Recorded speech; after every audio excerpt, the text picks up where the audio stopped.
réfléchissait depuis un certain temps à pouvoir proposer une participation à Hacking Health Camp en ligne. Et cette année, avec le contexte Covid, on a accéléré la démarche. Bonjour à tous, très heureux de vous retrouver pour cette 7e édition du Hacking Health Camp et dans des conditions exceptionnelles. Et pour ça, il a fallu trouver une solution pour organiser l'événement à distance.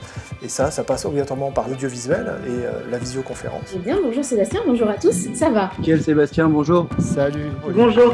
Bonjour Caroline. Bonjour Sébastien. Écoute, ça va très bien, gros regret de ne pas être avec vous et de voir tout le monde, mais ça va plutôt bien. On a voulu faire un événement qui soit accessible aux personnes qui sont géographiquement éloignées et qui pouvaient contribuer au projet quand même et collaborer ensemble. Et voilà, c'est fantastique. On est tous ensemble. On a réussi cette année, encore une fois, à avoir 500 personnes. On a souvent des profils designers, des profils marketing communication, des profils entrepreneurs, et puis les développeurs et les professionnels de santé.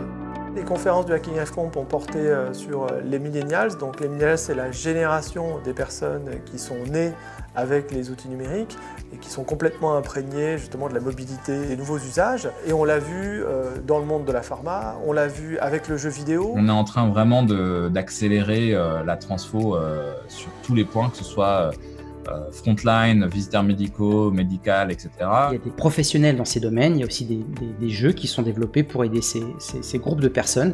Et si on arrive à mettre ensemble ces différentes personnes, je pense que tout le monde peut y gagner. Alors l'après-midi est dédié à des formations, donc c'est des formats courts qui en 20, 25 minutes, 30 minutes permettent de monter en compétence sur certains sujets. Et je vais essayer de vous éclairer sur la technologie sans être technique et d'amener surtout des cas d'usage en santé et en évoquant dans d'autres domaines. On a réussi à faire émerger 25 projets avec 25 équipes d'à peu près 10 personnes.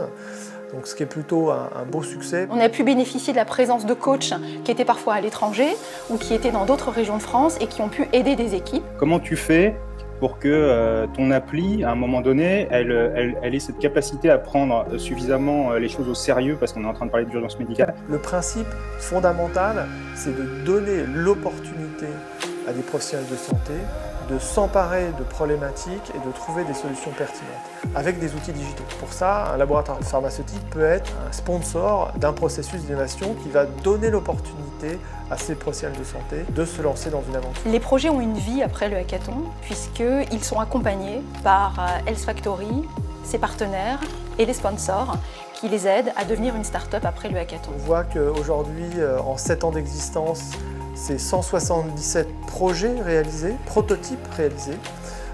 Et sur ces 177 prototypes réalisés, on en est à 22 entreprises créées. En tout cas, je suis ravi qu'on ait pu vous accueillir et que vous puissiez maintenir cet événement malgré les circonstances compliquées en direct depuis Liège. Je vois que le Hacking Health Camp continue de tourner dans ces circonstances. Merci d'avoir organisé un Hacking Health Covid qui a été aussi couronné de succès. On a réussi à maintenir l'ambiance de Hacking Health Camp, à maintenir l'énergie et l'engouement des participants et on a réussi vraiment à garder l'ADN, l'ambiance qu'on arrivait à créer en présentiel. Franchement, moi je voulais juste remercier ma super équipe. On a vraiment travaillé en mode collaboratif, non-stop, acharné pendant ces 48 heures. L'idée, c'est que dans les années à venir, ce sera un mix, c'est-à-dire on pourra venir en présentiel et l'ensemble de l'événement pourra être vécu à distance avec le live.